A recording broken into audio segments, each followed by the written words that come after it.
Yes, your eyes do not deceive you, it is a Friday, and here we are, ready to take Wrestling Rant forward into somewhat new territory. I've decided today to trial out a new way of looking at the show, just to speed things up a little bit. Which means, if this goes over 20 plus minutes, I know I haven't done my job. Regardless of that, we had two pretty decent looking shows on paper this week, so let's hope that they can do something good for us. Welcome, ladies and gentlemen, to the return to normal service of Wrestling Rant.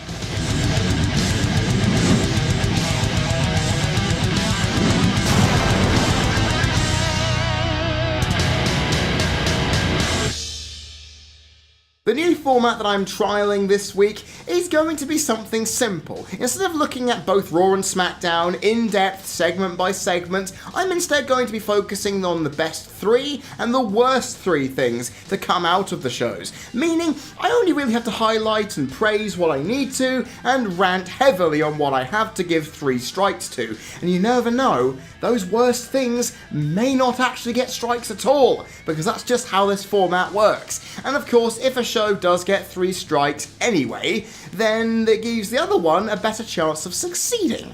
On top of that, you will also have an idea as to where my mind goes on these things, because I don't want to have to go through an entire show, lose your interest, and then make you go, wait, I waited for 3 strikes for that to do the job?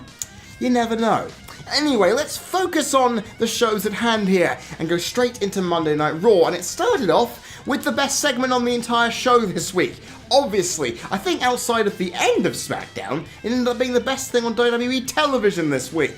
Brilliant, as Kurt Angle, Roman Reigns and Mr. McMahon stirred up something fierce in the main event melting pot. Cause oh my days, Roman Reigns cut a very impassioned, intense and threatening promo to send Kurt Angle into a tiz and then also make Mr. McMahon quake in his very, very well-toned boots. Until the fact that they came out of their office, Roman had been suspended temporarily, and Brock Lesnar was confirmed, bar none, to arrive next week, building up anticipation as to what the blue hell is going to happen when that inevitably comes to fruition. Now the fact is, we all say that Roman Reigns can't cut a promo. Well, I certainly don't say that. I know a lot of you may do. But the fact is, after the last 2 or 3 weeks, where WWE have been trying to get Roman to do what we like him to do, which is to be bullish, in your face and threatening, while also being willing to beat the living crap out of somebody, it's definitely working, because I am much more interested in this feud than I was 3 or 4 years ago. Then again, 3 or 4 years ago, the match was great and the build-up was rubbish, so I hopefully will see pretty much one balancing out the other and making them both good on this side this time. The fact of the matter is, Mr. McMahon made his presence felt as an authority figure. Kurt Angle did his best at hyping up his own match before it then slightly turned over. It was a very fun segment, and Roman Reigns, you're improving fantastically. If you continue with this kind of mic work, you never know, I may call myself a fan of yours, because your in-ring work is pretty solid despite the complete Superman rises out of nowhere which make no sense at all. However, this is something I can get behind. And then again next week, are you going to come in from that temporary suspension, driving a car through whatever the hell you can find, and run through to get the guy you want to beat the crap out of? We won't know. And what will happen with Kurt Angle regarding Ronda Rousey and Triple H? It all builds up. These two storylines collaborated together. They splintered off while Ronda Rousey wasn't on the show this week. They at least managed to build both matches up, one in a simple way and one in a massive one. And this was a brilliant, brilliant segment. Too bad it was the hottest thing on the evening, because then you knew every single thing that came after it was not really going to hit all cylinders. That being said though, the second best thing on this week's show was John Cena's promo calling out The Undertaker. Oh yes it was, and well, okay, the match is happening, and I know a lot of you, including myself, are not the happiest out there. The Undertaker's quote-unquote retirement is not technically a thing yet. Then again, the fact that Terry Funk has been coming in and out of retirement since the mid-70s should indicate that retirement should never be taken seriously unless you give it a year or 2 to rest up and check. Anyway, this segment was quite fantastic on Cena's front, proving an impassionate and incredibly tense promo to go, yeah, I'm bigger than that. I'm willing to call out all the things that no one else is willing to, because I am doing something that I never do. go across company lines and really start pushing buttons. Because like Cena has highlighted, he'll do it when it's needed, but this is one taboo, at least in modern day, that you don't do. Call out The Undertaker, you're gonna get hit, but knowing what's happened, maybe he wouldn't, but that's the tease that this promo is giving us. Will Taker respond? When will he? Will it end up being like a Bray Wyatt WrestleMania 31 where he doesn't turn up until right before WrestleMania? You never know. It could be fantastic, and of course, calling out Taker's Instagram page and Michelle McCool at the same time twists the knife in ever so slightly, because if we end up getting American Badass Taker, I'm going to be happy. I grew up with the American Badass, I found it to be very, very fun, and a very good idea to give Taker some mic work that he can actually work with and create some real shade. So if Taker does come back, those promo segments are going to be lit AF. And I hate the fact that I've had to use that because some people hate that kind of language. Regardless of that, this was a very bold statement for John Cena. It made all of the build-up have a nice exploding point to get you really interested. And you know what? If it is the American Badass that Taker comes back as, this match will be redeemed as it will give Taker the Man a chance to retire properly, as his gimmick has already been taken out to pasture. That being said, will the match be any good? Lord knows, we haven't had any confirmation that this match is even happening yet, but I can twiddle my thumbs and fingers and hope that it works out well for the best.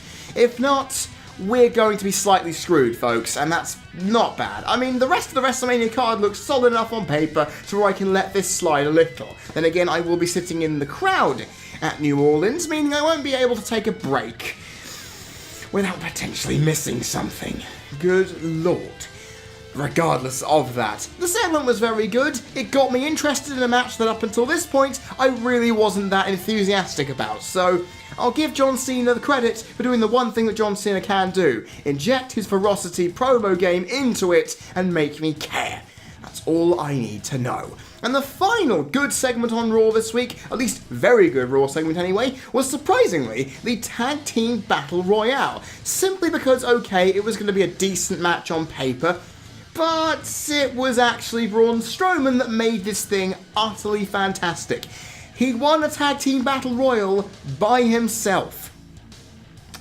Do I need to highlight why Braun is so good? No, I don't, because this is the kind of thing that I would expect him to do. Throw the rulebook out the window, do things his own way, give people those hands, and inevitably come out on top because he's that damn good. And people are criticising this, saying that, oh, it's burying the entire tag division. Not really, because when you have every other team on the division either already beaten by the tag champions or not in a position to actually go up against them and have them actually mean something in a match, then who else do you have to pick? It's simple, and I think Braun destroying a tag team by himself is actually plausible for the narrative because he's destroyed everything. He's destroyed stages, tipped over trucks, he has thrown people like ragdolls for no concernable reason. If he can take out Lesnar and Kane with the scaffolding, he can beat up a tag team entirely by himself, hold those tag belts on his shoulders individually, and walk around like it's nobody's business. This is an intriguing thing, because we were all thinking to ourselves, Strowman hasn't got anything going for Mania. Is he going to be in the main event? Probably not, because of what's happening with Roman. So if the Bar haven't got any feasible tag teams to face off against them, then this is a good option. Not to mention, it means the match is not as predictable as one would find out. Now, sure, we could say that Braun Strowman is going to win with ease. That could be the reasoning. It may not be. And I'm looking forward to seeing how this works out, especially given Strowman's promo game against two of the strongest cutters in the company who aren't The Miz, John Cena, and dare I say Kevin Owens on his best day. That says a lot, ladies and gentlemen, and it means going into the tag team division while SmackDown is completely heating up and loving it life on the tag front, I'm happy that I've got something to look forward to for the Raw side. That's a good thing that I can say.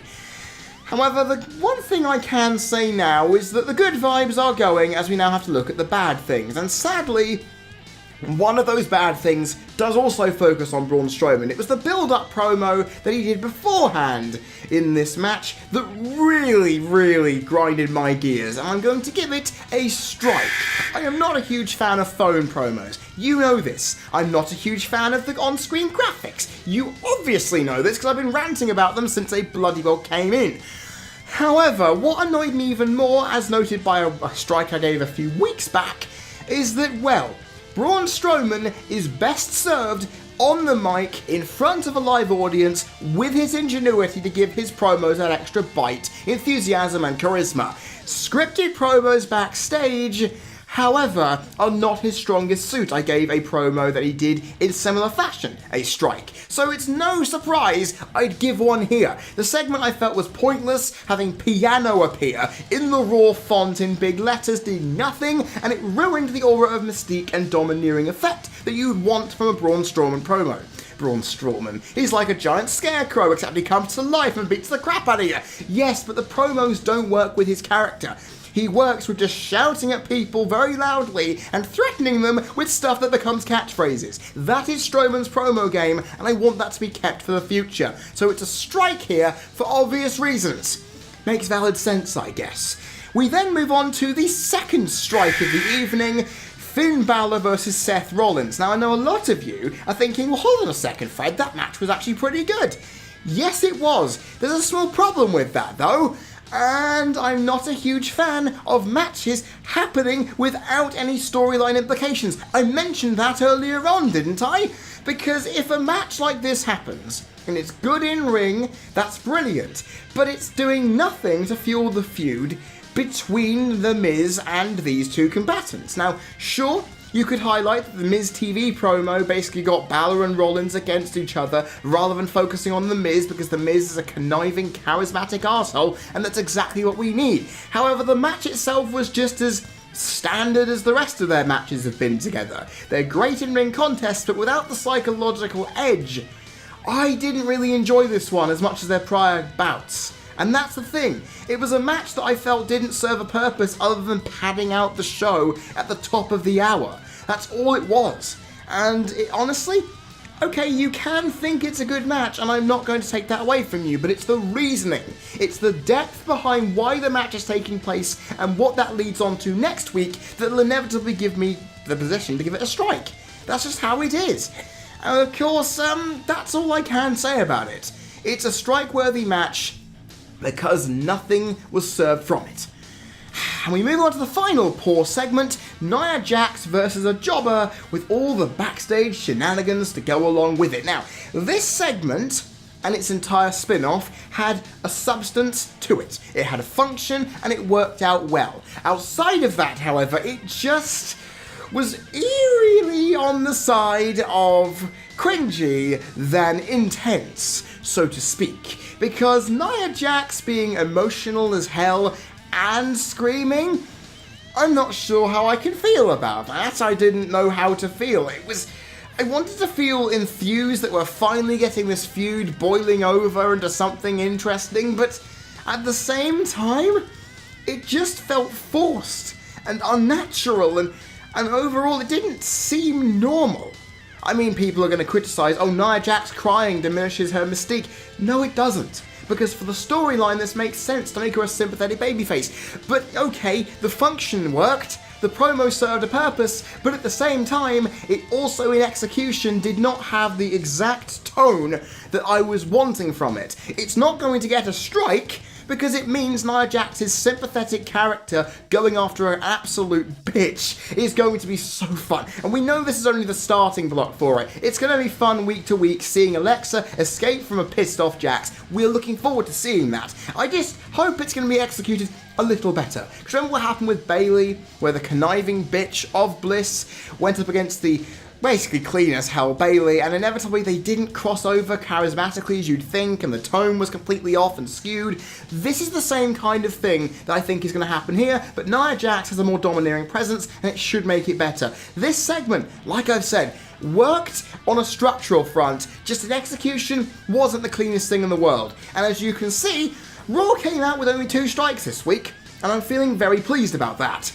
So let's see whether SmackDown can match it, And maybe, for the first time in ages, we may have a test to see who will win overall. Why don't we start SmackDown off with what ended it? Because Raw started off with what began it. It makes valid sense. The best thing on the show this week was of course Shane McMahon's WrestleMania announcement. Because this was as shocking an announcement filled as you could possibly imagine. Shane taking a leave of absence? Oh yes. Then Daniel Bryan coming back next week to resolve the mess that's coming up from it? Oh yeah. Sami Zayn and Kevin Owens being announced to be in a match against each other because Shane McMahon is that sneaky and cunning?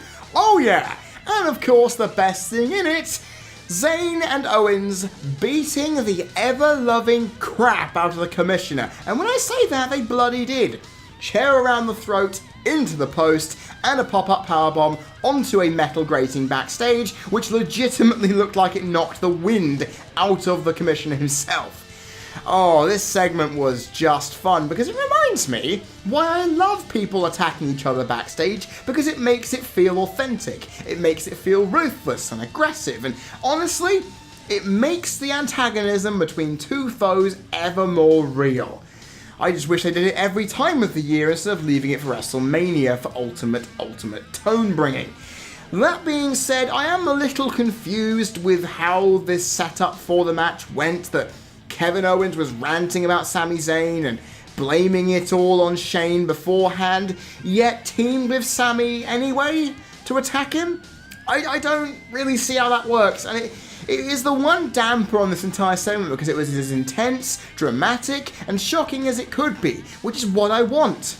But I don't see where it goes here. I don't see how that fits in. But that being said, it was the most fun on the show this week, so I can't complain too much. It doesn't make me shy away from the fact that it's not getting a strike, it's nowhere even near it. It was what I want from wrestling. The stories need to feel like they're going to punch me in the face with excitement, and that's what happened. So inevitably, I should just shut up and go on to the next segment while I am at it, because you know this is good. It ended SmackDown on a massive cliffhanger and gave us enough for next week to be excited and salivate at.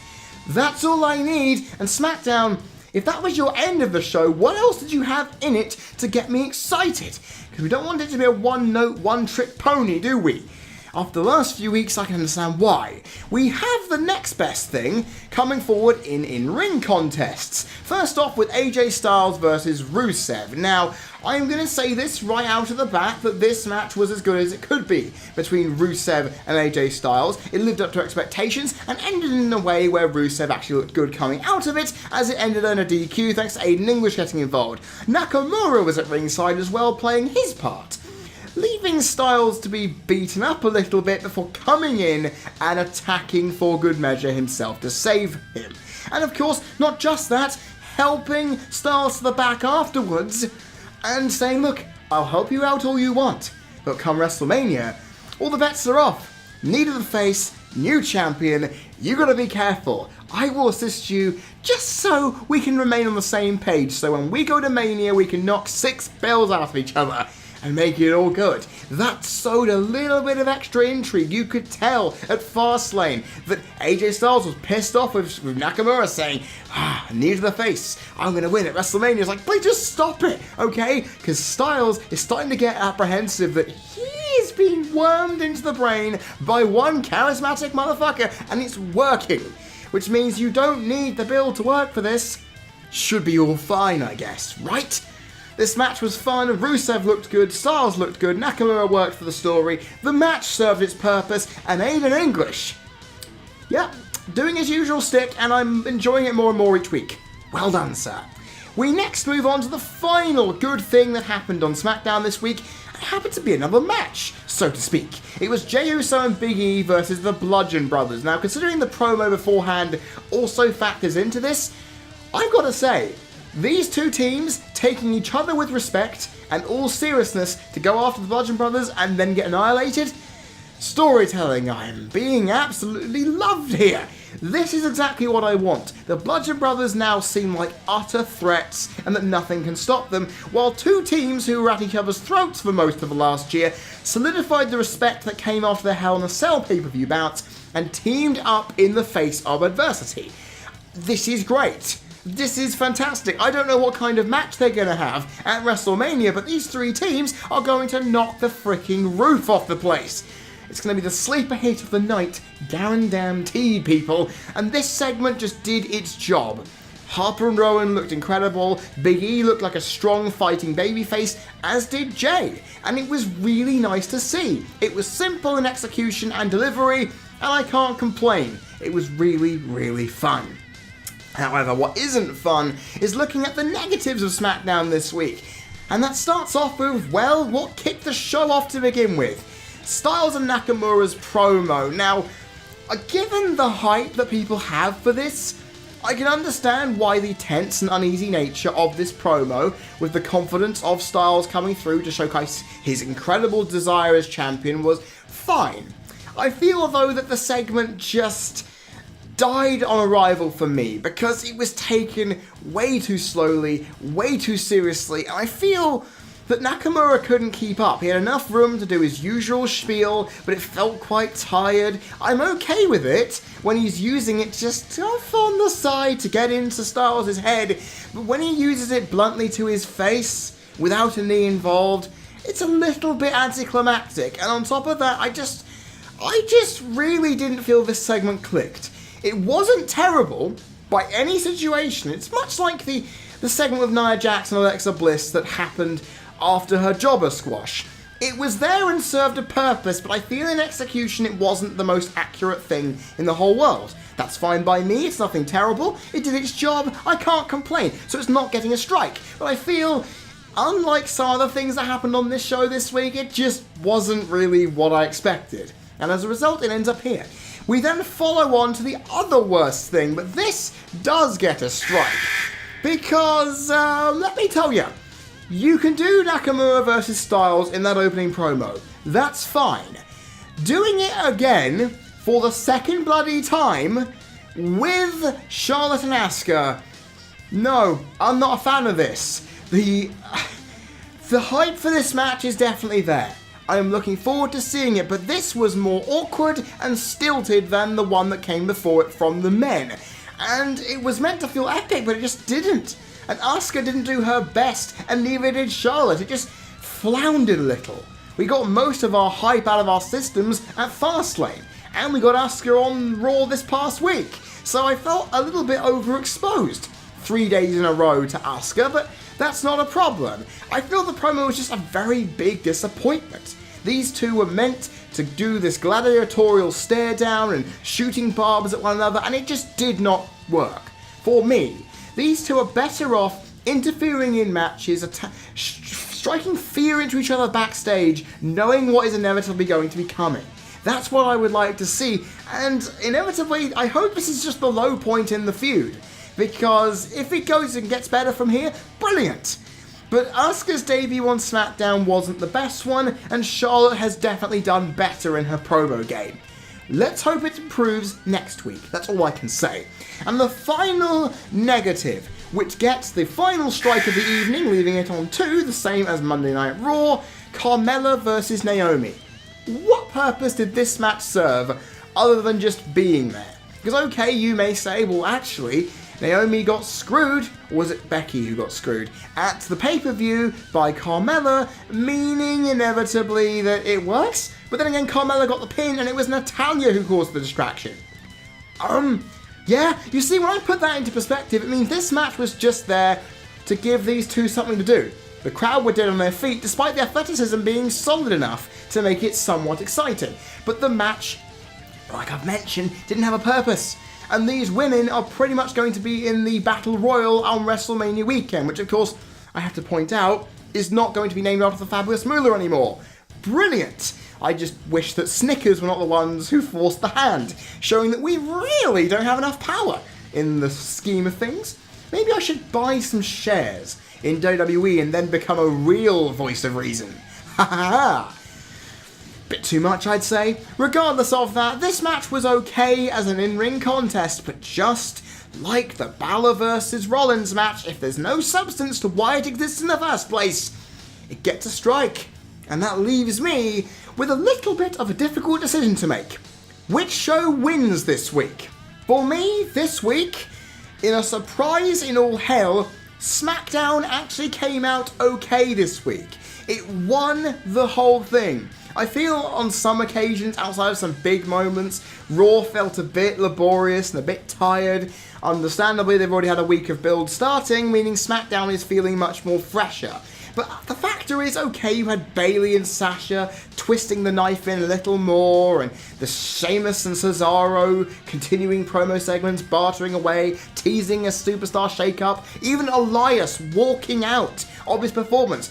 They were all fine, but they were just kind of there. The night didn't have a lot to keep me interested apart from bits that bookended it and a few things in between. While SmackDown this week, okay, it didn't start off very well.